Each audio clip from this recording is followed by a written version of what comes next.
حاصله‌های فونکسیون تریگونومتری در این درس ساده شده می‌بریم سینوس کوسینوس.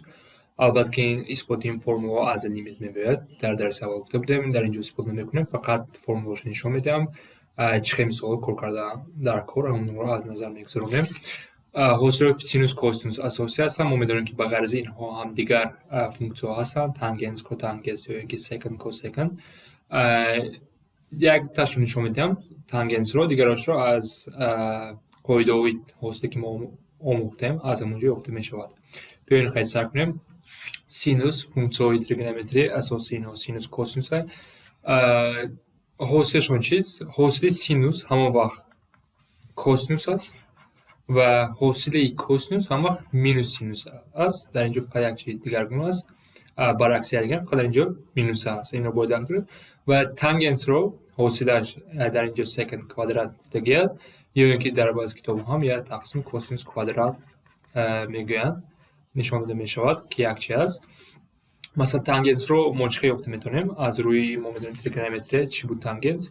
تانگنس برابری سینوس تقسیم کوسینوس. این قاعده از تریگونومتری است. اگر ما حاصلش رو یافتن خواهیم، حاصلش رو اگر گیریم، در اینجا قاعده تقسیم استفاده بریم و دو فرموله که اساسی هستن سینوس و کوسینوس این رو استفاده برده تانگنس رو یافته میتونیم. چه میکنیم؟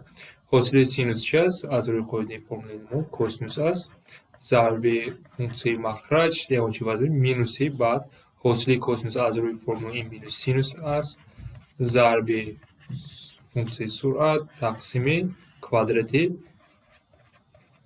مخرج. این از روی قاعده تقسیم بیاد و اگر ما این رو قوس رو بشویم میشود کوسینوس کوادرات x جمع سینوس کوادرات x تقسیم کوسینوس کوادرات x و ما می‌دانیم که کوسینوس کوادرات جمع سینوس کوادرات یک همه کنچو هم وقت به یک برابر است و این به این ifade تبدیل می‌یابد.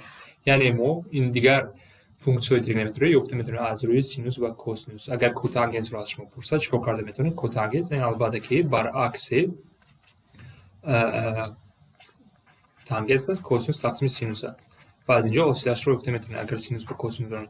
و اگر دیگر نمودی مثلا سکند باشد، این چی از قاعدهش یا تقسیم کوسینوس بود از روی قاعده تقسیم استفاده برده حاصلش رو یافته میتونه. ببینید خیلی در مثال ها استفاده بریم از روی فرمولا. مثلا حاصل تانگنس مینوس سینوس x به چی برابر است؟ حاصلش رو البته بین این دو فونکسی مینوس هست، هر دویش رو الگوریتم میگیریم. از روی فرمولای ما حاصل تانگنس این به چی برابر است؟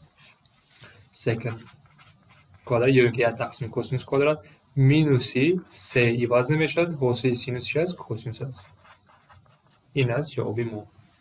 یا اینکه در دوی مثال در اینجا دو نمود فونکسی است، یک بسیار ازاگی پولینوم ها و تریگونومتری بینشون ضرب است. در اینجا قاعده ضرب رو استفاده می‌بریم.